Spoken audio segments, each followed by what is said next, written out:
CBC Nova Scotia News. Tonight, accused in court. Two 14-year-olds charged in the death of a teen at the Halifax shopping centre make their first appearances before a judge. Road safety strategy, how Halifax hopes to reduce car collisions by tackling the worst intersections in the city. And ready for kickoff, the Halifax Wanderers gear up for tomorrow's home opener. It's weekend time and a lovely one shaping up with lots of sunshine as high pressure dominates. We'll walk you through your temperature timeline coming up. Good evening. The two youths charged in the death of Ahmad Mar al-Maraq made their first court appearances today. The boy and girl are each charged with second-degree murder. And as Blair Rhodes reports, the Crown will be seeking adult penalties for both. There was a heavy police presence at the courthouse, but the appearances were quick and quiet. The two agreed to remain in custody at the youth jail in Waterville until their next court appearance in 2 weeks' time. I have given notice on behalf of the Crown of an intention to seek an adult penalty should they be convicted down the line. We're at very early stages of the process right now. Terry Nickerson says a lot of decisions have yet to be made in this process. That notice that I gave triggers an election or a choice on behalf of the young people. They're the ones who would choose whether they want a judge alone or judge and jury. That has yet to be determined, and as I said, we're leagues from those decisions. That's between them and their lawyers. Nickerson requested and was granted a court order that prevents the two accused from communicating with each other or potential witnesses. Ahmed Mahar al-Maraq was stabbed in a parkade at the Halifax shopping centre early Monday evening. He died later in hospital. He was buried following a ceremony at a Halifax mosque on Wednesday, the same day the two suspects were arrested. Blair Rhodes, CBC News, Halifax. Fire has destroyed an historic 130-year-old church in the community of Bridgetown. Emergency crews were called to the Bridgetown Baptist Church along Highway 1 shortly after 7 a.m. this morning. The chief of the Bridgetown Volunteer Fire Department told CBC News flames engulfed the structure when they arrived on the scene. And by the time the fire was put out at around 11 a.m., the building was a total loss. No injuries were reported. The cause is under investigation. Halifax councillors have gotten a first look at the city's new road safety strategy. It aims for the city to hit zero fatalities or serious injuries in 14 years and tackle the worst intersections in the city. The CBC's Haley Ryan has that story. This is one of the worst intersections for car collisions in Halifax. 13 people were either killed or seriously injured here between 2018 and 2022. The city plans to change this and the rest of the top 10 worst intersections in Halifax under its new road safety strategy. And people say it's about time. Everybody's harried there, nobody knows where to go. It's just dangerous and unnecessary for both drivers and pedestrians, I think. The goal of the new plan is to reach zero fatalities or serious injuries by 2038 and keep the current downward trend. Almost 80% of our accidents are vehicle on vehicle. So if we're going to get to Vision Zero, that's the piece we really need to address. The new road safety strategy has 4 priorities: intersections, vulnerable road users like pedestrians and cyclists, schools, and better data. I really, really hope that they ask people what does and doesn't work rather than making kind of a unilateral decision because people are driving it every day. They kind of know, so. Councillor Way Mason says the city's car system is horrible, but this plan is a good start. It won't get fixed in a year or two. It won't even be fixed in a decade, but I think we can fix it. We can make substantial gains now. Staff will use this data to focus on problem areas around the city, like this intersection on Mumford Road by the shopping center and a transit terminal. 8 pedestrians and 1 cyclist were either killed or seriously injured here in recent years. One advocate says the strategy is too car-centric and doesn't properly consider pedestrians or cyclists. He says everyone would be safer if speed limits were lowered and photo radar led to more tickets. But the province has to allow that. Get off your butts and do it. And don't do it as a pilot project. Do it as a province-wide option. Major structural changes to these top 10 intersections will be expensive. Staff will come back next month with plans for those improvements and how much they'll cost. Haley Ryan, CBC News, Halifax. Richmond County is in the process of creating a vulnerable persons registry.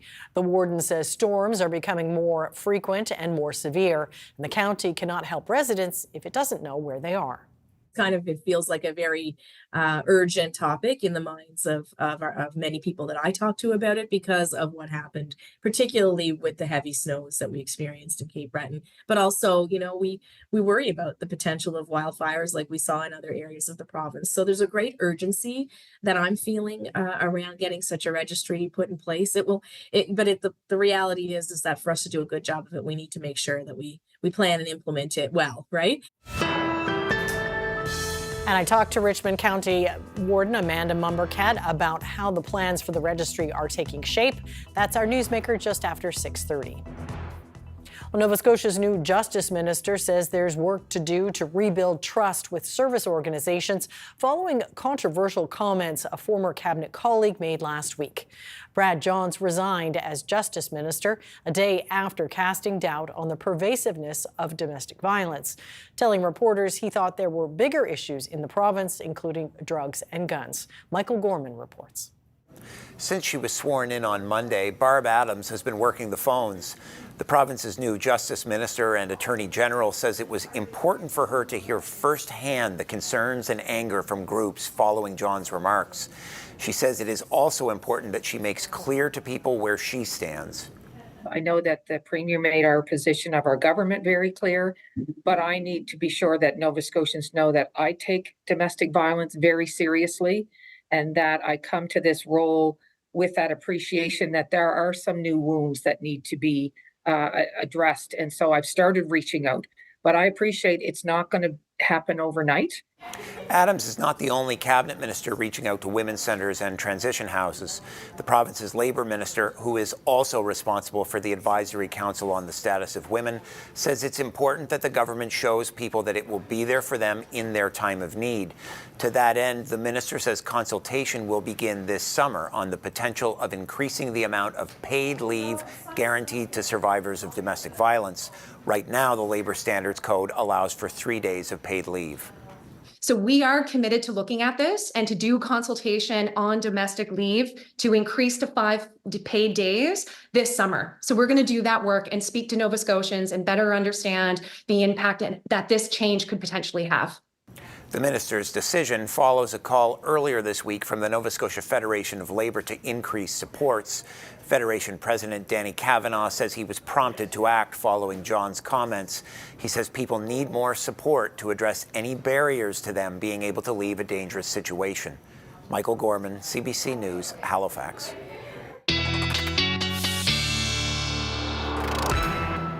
All right, Ryan, a nice sunny Friday, and the weekend sounds good too. Yeah. For once, both days we're going to get sunshine, which it's been hard to thread that needle so far this spring. It seems like either one or both days have some rain, but not this weekend. This is a good weekend for sure. Temperatures out there right now, you can see a little cooler in through Cape Breton. Most of the mainland in the 6 to 10 range, 11 in Shelburne right now. And again, temperatures are going to slowly tick up as we move through the next couple of days. Satellite radar picture, beautiful day today. High pressure dominating. That is going to be the story as we move into the next couple of days as well.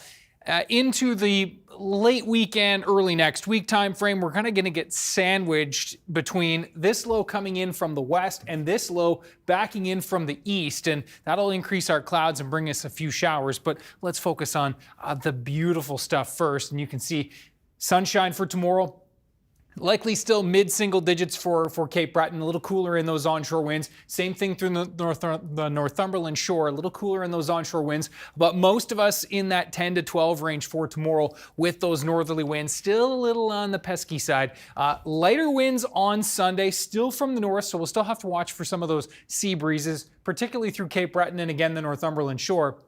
But more widespread, double digits, and yes, some more widespread teens as well, low to mid-teens for a good many of us, which is going to be great. As we said, into the long-range forecast, that area of high pressure is going to get kind of sandwiched as we see our next system coming in from the west and another one coming in from the east. But the good news is, note the timeline here. That's not till early next week. We will walk you through that timeline, Amy, with your complete 7-day forecast coming up in a few minutes. Yes, that is awesome news about the weekend. We deserve 2 days of sun, don't we? Yes. All right, thanks, Ryan. Thank you.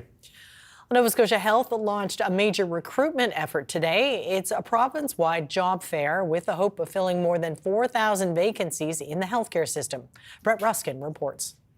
Organizers weren't sure exactly what to expect with this opportunity here, the 10 other locations kind of sharing information about the job opportunities, the career opportunities in the Nova Scotia healthcare sector. So here's how each one of these centers work. You see the table over there, that's where folks walk in, they explain who they are, if they're a student who's just out of high school looking for work, just at a university looking for work, whether they're looking to change careers, or a lot of people are newcomers to Canada, perhaps have some qualifications in the healthcare sector in the country that they're coming from, and they say, hey, can we make something work? Can we look at what the kind of update or education process work to transition to the Canadian healthcare system? And so introduction there, that welcome table, and then each one of these tables here offers kind of specific details and specific access to employees who are working in that field. And it's not just doctors, it's not just physicians, general practitioners, even though that is kind of what we've done so many stories about, access to a family doctor, people on wait lists to get that frontline care. But there's also behind the scenes work, behind the scenes opportunities available here, whether that's IT professionals to manage those health records, whether it's keeping hospitals clean, kind of working. There's nursing opportunities. They're even just working to provide food for healthcare workers in hospital cafeterias. So really everything, paramedics as well. So just lots of different opportunities here, lots of opportunities, even if people may not necessarily consider themselves part of the healthcare system, they may have skills that the healthcare system needs. So here is Lauren Murphy. She's the Director of Recruitment for Nova Scotia Health. Here's what she had to say about this event. I often say that Nova Scotia Health is kind of like a small city. Everything that you need to run a city, we need to hire for. And I think that people don't really realize that. I think people think that they don't see themselves in healthcare, when actually, no matter what your background, no matter what your education, no matter what your skill set or interest, we have something for you. So again, the reason why all of this is happening, why all of this is needed, is because there are 4,000 current vacancies here in the Nova Scotia healthcare sector. Again, in those variety, that long list of different jobs available. So again, as I mentioned, organizers weren't sure what to expect at this location or any of the locations across the province, but as we can see, there is high demand for these healthcare sector jobs. Brett Ruskin, CBC News, Halifax. A new $16.6 million supportive housing project for seniors and people living with developmental disabilities is being built in Dartmouth. Main Street Centre, a 7-story, 45-unit mixed-use housing project, is being built by Affirmative Ventures at 139 Main Street. The building will provide a range of housing and independent living supports for residents, including 12 accessible and 25 affordable units. The project, which is funded by the federal, provincial, and municipal governments, is expected to be completed early next year. Nova Scotia's 3 main political parties have all announced their candidates for next month's Pictou West by-election. Premier Tim Houston called the by-election last weekend after former Pictou West MLA and Speaker of the House Carla McFarland's surprise announcement that she was retiring from provincial politics. The PCs have selected Marco McLeod to represent them. Mary Woolridge Elliott will represent the Liberals, and Melinda McKenzie, the NDP. Election day is May 21st.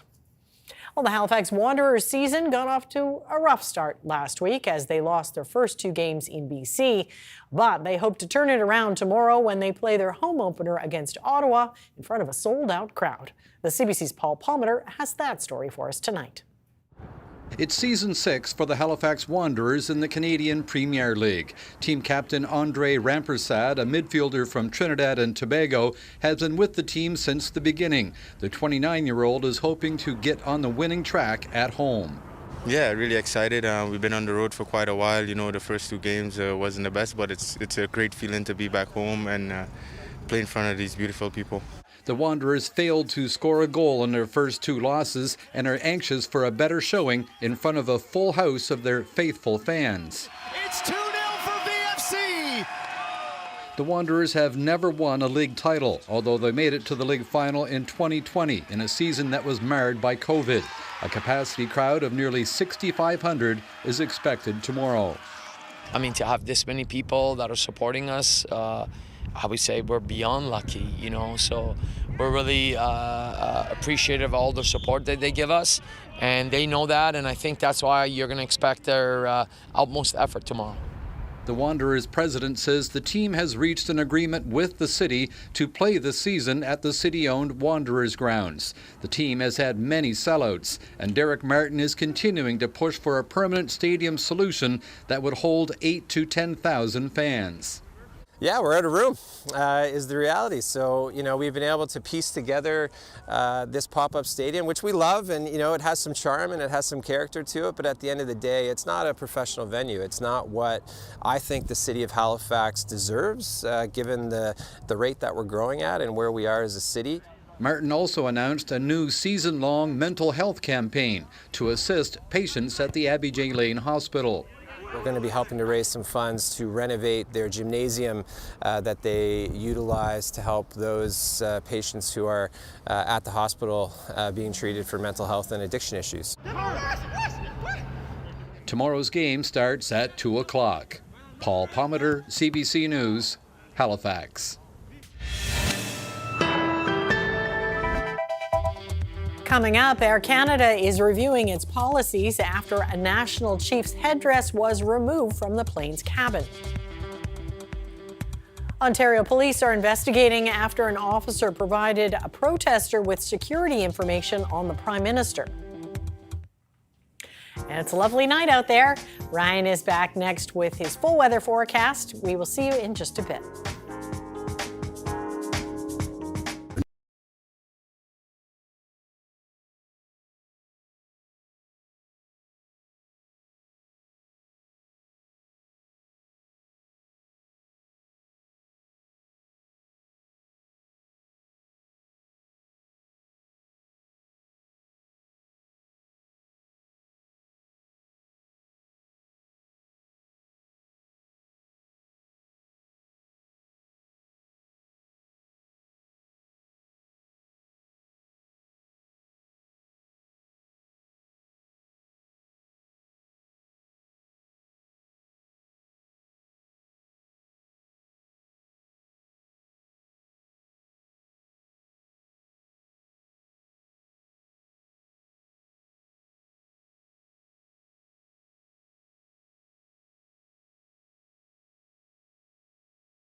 you know, folks were pretty happy last weekend that we got one really nice day, but now two in a row. I know. How did you manage that? Yeah, it's, listen, it seems like it's been forever coming. It's time. It yeah, is it's definitely overdue for sure. Now, I know if we're going to nitpick, we would hope temperatures would be maybe a little bit warmer. Right. And certainly that northerly flow will keep things a bit on the cool side for especially in through the north and east and into Cape Breton. But again, I think we'll take the sunshine we for need this it. time of year. Have a look at our beautiful webcam shot. This is a live look. Lower Truro. Very Fundy. nice. The sun's shining there for sure. It definitely is. Fundy Discovery Site, 8 degrees, mostly sunny skies. And yes, no doubt, temperatures could be a little bit warmer, but we're pretty much near seasonal for this time of year. And you can see temperatures out there right now ranging anywhere from, well, 3 degrees at Cheticamp, 6 in Port Hawkesbury. We've got 8 degrees in Amherst. 7 at Lunenburg, 11 our hotspot right now in through the Shelburne area. Now, as we look at the winds, they again have been in from the north today, and they're sustained in the 10, 15, 20, even 26 at last check in Lunenburg. And so that northerly wind is having an impact, obviously, on those temperatures. We're gusting upwards of 30, just shy of 40 in Lunenburg at last check. So a little bite to the air, no question. But the winds are going to continue to ease throughout the weekend, and that sunshine is going to stick with us, and as a result of those winds easing and the sunshine, temperatures are going to be trending upward over the next few days. There's the area of high pressure that's dominating. Watching this low pressure system that's going to move to the east, blocking high setting up over the North Atlantic. So that's going to retrograde back into our region as we move into next week. And we're watching this low here, which is going to be moving in as well. So as I mentioned earlier, this high gets kind of squeezed and sandwiched out as it moves down to the south. And so that will make way for the clouds and a few showers moving in for early next week. So temperatures out there right now, you can see 18 in Regina, though a cool day in through Alberta, 13 in Vancouver, 10 in Toronto, and yes, the U.S. South continues to warm, though still waiting for some of those big surges of warmth to come northward. Now tonight, temperatures are going to be pretty chilly. This is a borderline wood stove night for sure, -4 to -8. In fact, I'm sure many folks will be thinking about throwing on a little bit of heat for tonight. We will see temperatures near the freezing mark along parts of the coast, but inland areas will be quite chilly. We'll see that cloud cover that's out there right now kind of dissipating. We'll be watching a mostly sunny day throughout the day tomorrow. A few clouds here and there, but overall it is going to be dynamite. Those northerly winds tomorrow keeping temperatures through Inverness County in the 4, 5, 6 range. Similar story through Port Hawkesbury.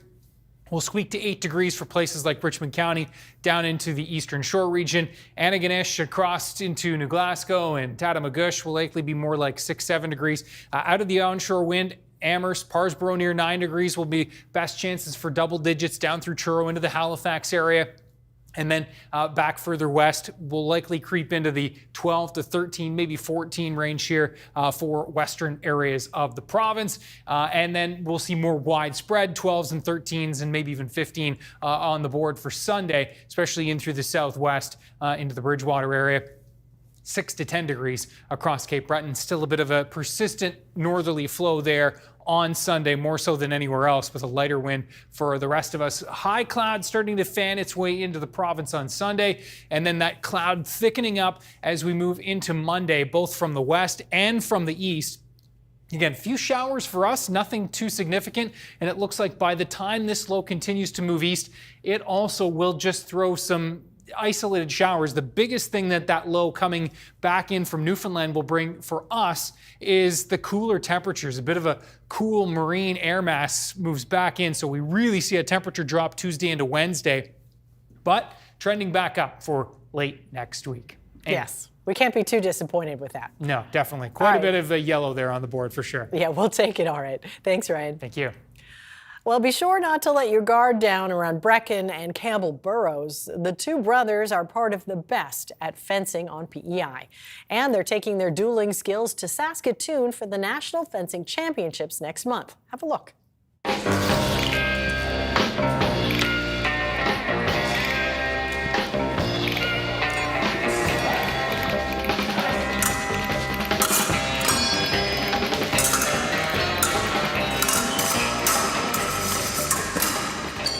I love that fencing takes a lot of skill and a lot of strategy, so you really need to plan out what you're doing before you start your action. It's kind of hard to learn fencing just from watching. I mean, there's 3 different blades, and 2 of them you need priority, like you need to understand the rules more, but the other one, épée, which my brother focuses on more, is just if you hit, you score. So it's about who can hit the other person quicker in the blade that I do, and trying to lure in the other person thinking that they have the attack, but really you're the one leading everything. It's really important because Brecken and I, my brother, are going to be going to Saskatoon for nationals, and nobody from PEI has gone to nationals in over a decade. On guard, prêt, allez.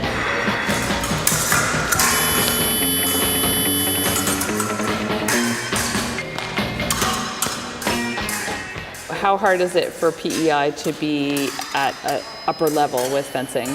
Well, it takes a lot of work, but this is, for them, it's going to be, they'll get a great experience from this competition. Oh, it's always a good boost for the island and nice having a couple of representatives at the club. It's nice for them. They will see how many fencers are there competing, and they can observe different levels, and they are basically at the beginning. So it will be very interesting and overwhelming for them.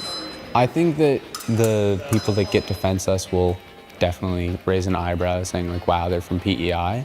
I hope PEI can grow bigger, because the more people that show up, you never know who could be really good. And then if they get really good, that means there's more competition, and the more competition there is, the better you can get. And best of luck to them. Well, up next, Richmond County is working on the creation of a vulnerable persons registry.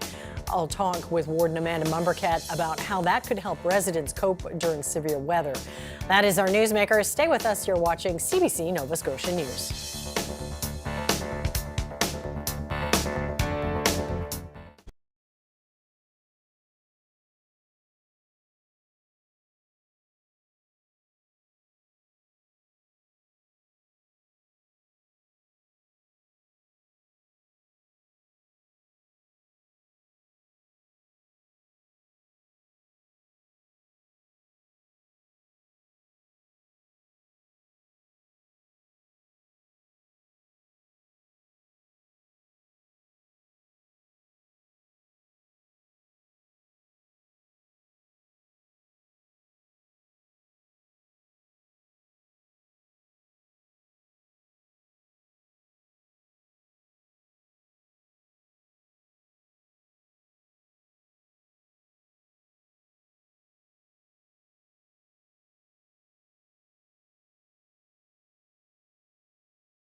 Cape Breton's Richmond County is working on creating a vulnerable persons registry. It would help look after residents affected by increasingly frequent and severe storms. Amanda Mumbercat is Warden of Richmond County. So first of all, can you talk about the incidents that prompted this call for a vulnerable persons registry? Yeah, for sure. I mean, obviously, you know, in Richmond County, we're not alone in starting to feel the effects of more and more climate emergencies. You know, we experienced Fiona, frankly, feeling a little bit like we dodged a bullet with that storm. You know, regions around us were hit a lot harder, even though the storm barreled right over us.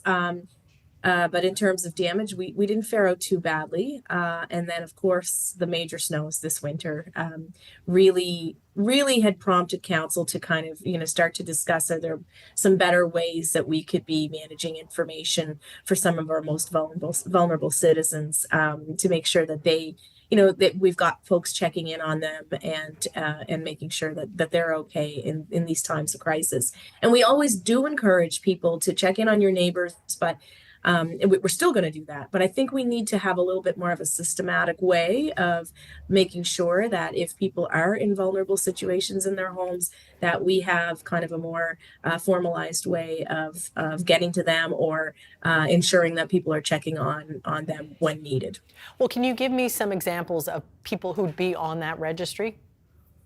Yeah, so I mean, I can tell you, like, some of the folks that we received calls about from concerned members of the community would be, you know, some senior citizens, people with mobility challenges, people who don't have, who maybe have other types of disabilities where they don't necessarily have family close by to check on them. We received calls, you know, just from concerned citizens in the communities also about, you know, if there were folks that hadn't been seen in a couple of days, particularly during that extended period of time where the snows were keeping people locked in their homes. So where is the registry in terms of the planning stages? Yeah, so we are very early in our planning stages. I can tell you that quite frankly, which is, you know, we're feeling a great urgency to get it underway. So it's a little frustrating to know that it's really not in a place where it's ready quite yet. But we've got it in the hands of staff at this point to come back to us with some information about how we can connect this better to our emergency management planning strategies, what it will look like. So we don't even really currently have a sense of what the platform would be. We're interested, you know, and certainly open to partnering with other municipal units on this. We don't need to reinvent the wheel if there's a system out there that's working, but we need to kind of figure out not just what it will look like, but then also how it will be used. So it's really early stages for us.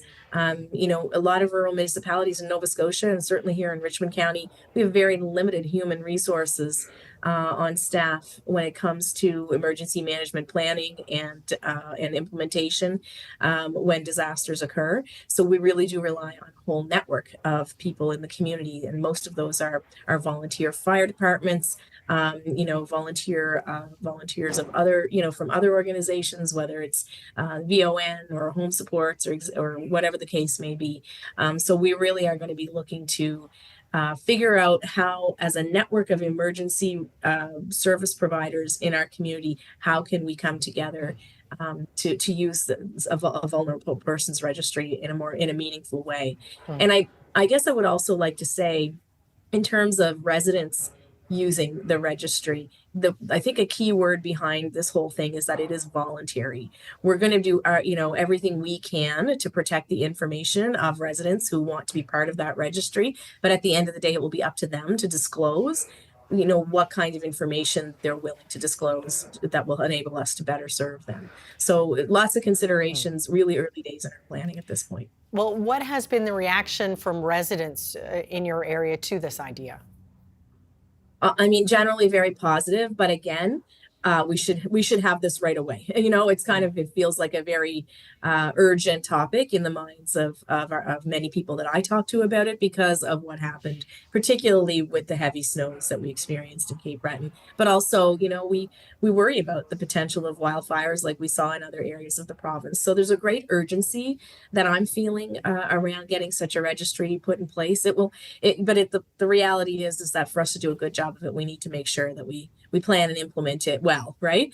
Overall, people are very positive. They're happy that we're moving in this direction, but just getting a sense from them, certainly that we need to hurry up and get this done. All right. Well, thank you, Warden, for taking the time to talk to us about it. We appreciate it. No problem. My pleasure.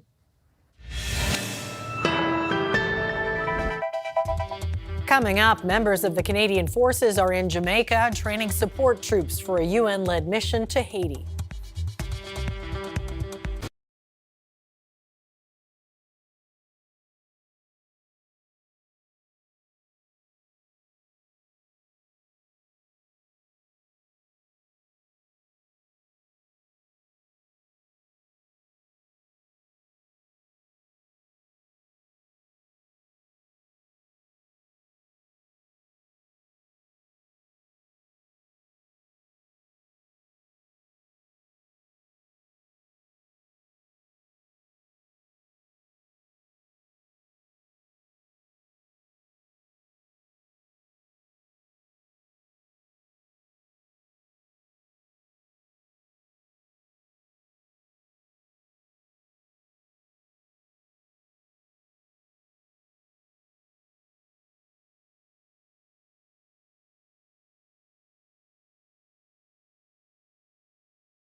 Welcome back. Air Canada is apologizing to the National Chief of the Assembly of First Nations after staff tried to stow her headdress in cargo before a flight this week. Cindy Woodhouse-Nepenak was boarding a plane from Montreal to Fredericton when she says she was forced to hand over the container holding her headdress. The CBC's Karen Pauls has the latest. National Chief Cindy Woodhouse-Nepenack received this headdress New Year's Day, honoring her role in the historic $43 billion Indigenous Child Welfare Agreement. The eagle feathers blessed to support her in her travels and her challenges. It's like your child, like your baby. It's with you. It's part of you. Wednesday night was the first time she had problems traveling with it on a small Dash 8 plane from Montreal to Fredericton. They wanted to put it down below, and of course it's got cultural significance to me, and in that point I was kind of stunned. After some heated discussion, the container was sent to cargo. Woodhouse-Nepenack held the headdress on her lap. She later posted about it on Facebook, prompting anger, outrage, and demands for an apology. Cindy felt, she was violated. She felt, a dagger through her heart. Leonard Weasel Traveller gifted the headdress to the National Chief on behalf of the Piikani Nation. He says items like this are sacred and need to be handled accordingly. Perhaps that was just a staff member doing their job and just not having this awareness. Prime Minister Justin Trudeau said it was an unacceptable mistake. It is an unfortunate situation that I hope is going to lead to a bit of learning, not just by Air Canada, but a lot of different institutions. In a statement, Air Canada says it has reached out directly to speak with National Chief Woodhouse-Nepenack to better understand and apologize for her experience. The case was difficult to carry in the cabin due to stowage space limitations. The headdress itself remained in the cabin with the chief. But the airline says it will review its policies to make sure special items like this can travel with the customer. Woodhouse-Nepenack and her headdress made it home. The National Chief says despite the disrespect and humiliation she felt, she's encouraged by the support from Indigenous and non-Indigenous Canadians, seeing it as a step towards reconciliation. Karen Pauls, CBC News, Winnipeg. Ontario Provincial Police say they're investigating an officer's actions after video posted online showed a police officer appearing to agree with protesters outside an event with Prime Minister Justin Trudeau. The CBC's Kate McKenna reports. He's already here. Do you know where he'll be coming out? He came in this way and then just U'd in, so. An Ontario Provincial Police officer sharing details about the Prime Minister's movements Thursday at an event in Alliston, Ontario with a protester. Probably come back out. Can you do me a favor? Yeah.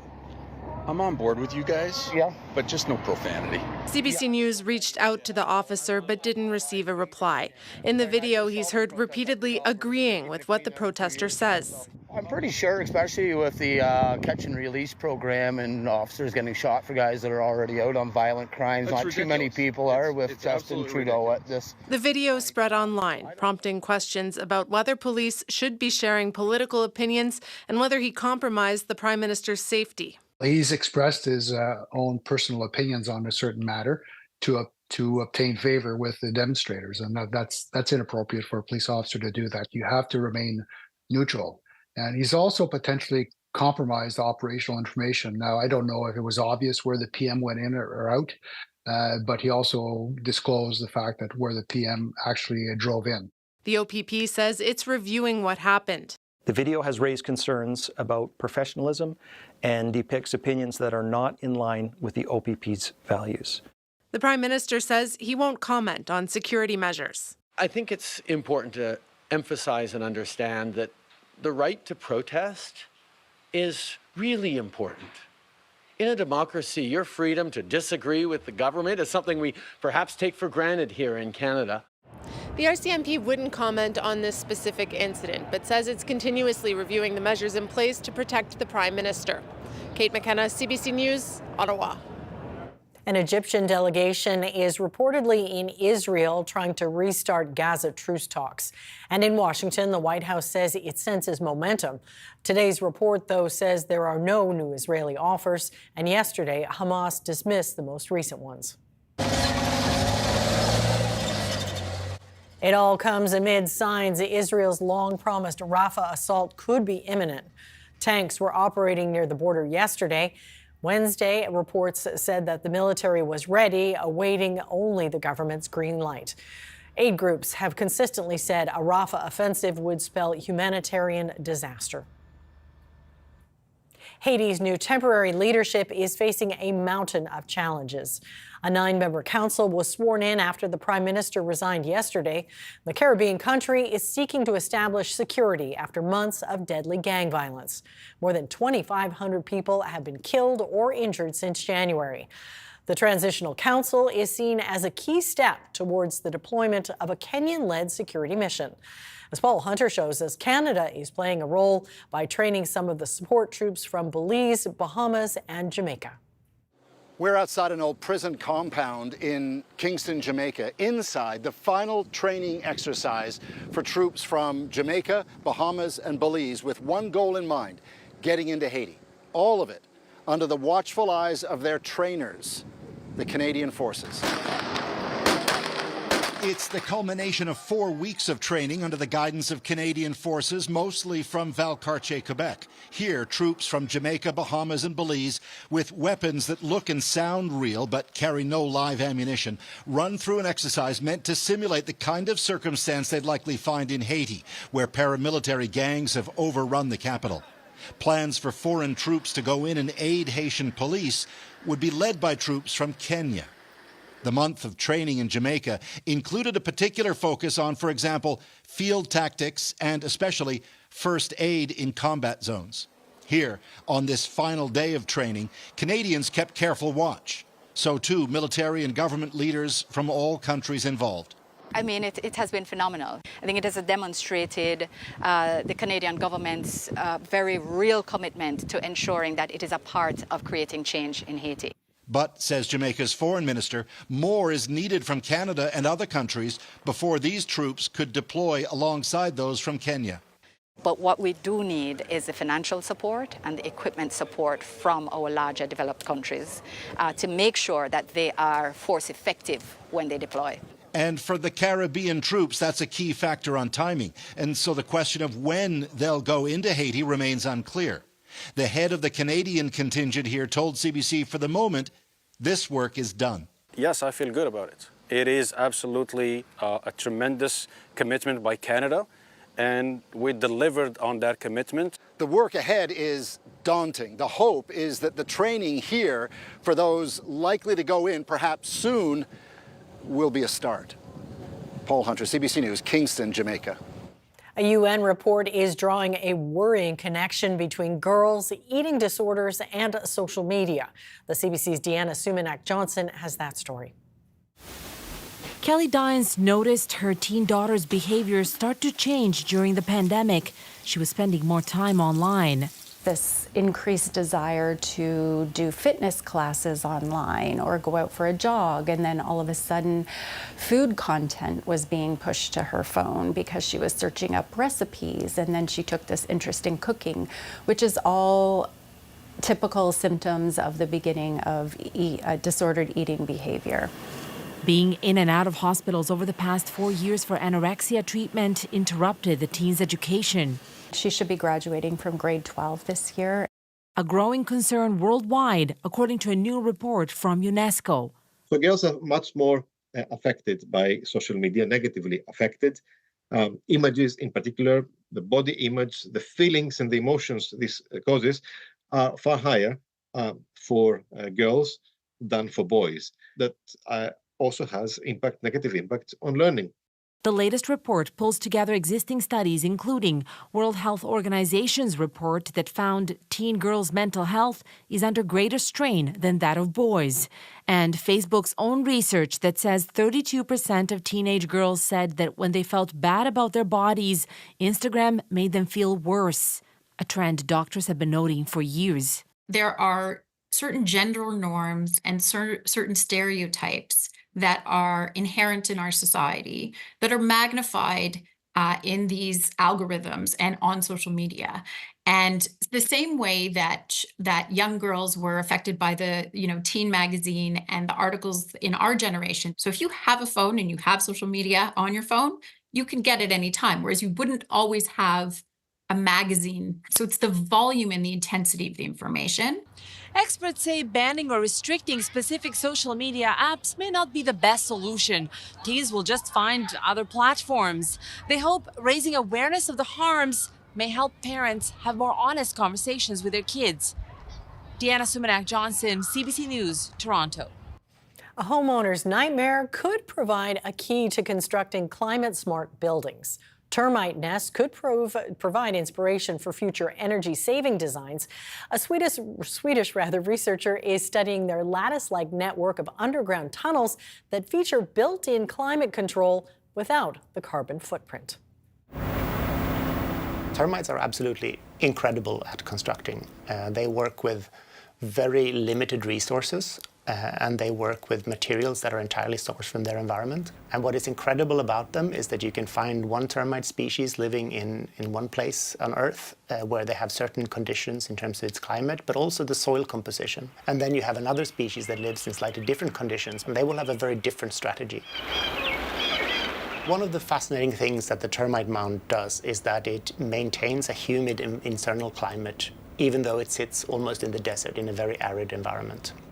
So what we hope to do is use the geometries and the mechanisms found in the mound skin to control the way that a building adapts to its environment and the way that it actually exchanges moisture, heat, air. So this is the Meristem wall, and it's a project or a prototype we created as a response to the termite research. And it incorporates the network and the specific channels and their effects that we discovered in the laboratory experiments. But we also wanted to investigate what it means to take it to an architectural component. We have to incorporate not only the channel network of the termite mound, but also functions such as electricity and water pipes, windows, and thinking about how this might act as a facade in an urban environment of a building. Termites build generally from mud or earth and clay, but they also live in symbiosis with a fungus. And they create these structures inside of the mound called fungus combs. So we were exploring whether it was possible to use a similar system for architectural materials. And it is actually one of the first examples in the world of a structure that's been 3D printed from live fungus and wood as a mixture together. It's actually the network of mycelium, the root system of the fungus, that binds together all of the wooden particles into a solid material that we could potentially use to build buildings from. That would be grown both from wood or similar materials and from the fungus itself into things that are usable and we can make architecture from. Well, gains in base metal stocks helped lift Canada's main stock index today, while U.S. markets also rose. Here's a look at the numbers.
Yeah, I think you can hold your head high this weekend. No more ducking.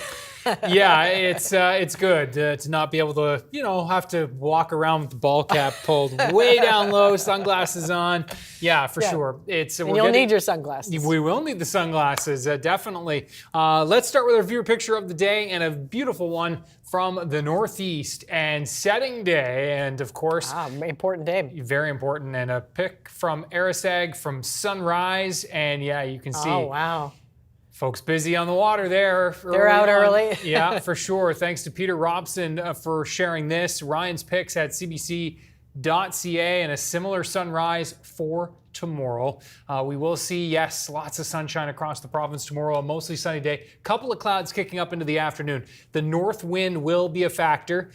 That's going to keep temperatures in the 5, 6, 7, 8 range in through the northeast, including Cape Breton. We're going to be seeing temperatures a little milder down towards the south and west, with that those double digits more likely. So, but overall, a nice day. Sunday, we're going to see more widespread warmth in terms of those temps. We'll see ranging between around 6 and 10 degrees for Cape Breton. Again, most of the mainland going to be between 10 and 15 degrees on Sunday. Just a really, really nice weekend. We'll take it. There's the area of high pressure that's going to be holding on, and that will then make way and move off to the south as it gets squeezed out thanks to a low coming in from the west with a few isolated showers. And note that low that's swirling south of Newfoundland there on Monday.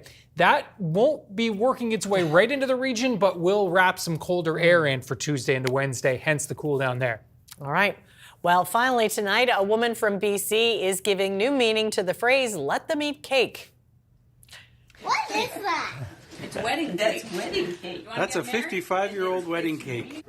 In this case, her well-preserved wedding cake from 1968, discovered at the bottom of a freezer. She threw a family gathering to give it a taste test. Yeah, and that's Rochelle Marr with her members of her family and members from her bridal party, also from her wedding 55 years ago. Friends and family got to sample the decades-old brandy-soaked fruitcake. They said it was tasty and delicious despite the decades that had passed. She'd originally tucked it away in her freezer after her nuptials with the intent of eating it on her 50th, but forgot when the milestone came and went. I made up for it. Yeah. Well, that's it for us tonight. Thanks for watching. We'll see you next time. Good night.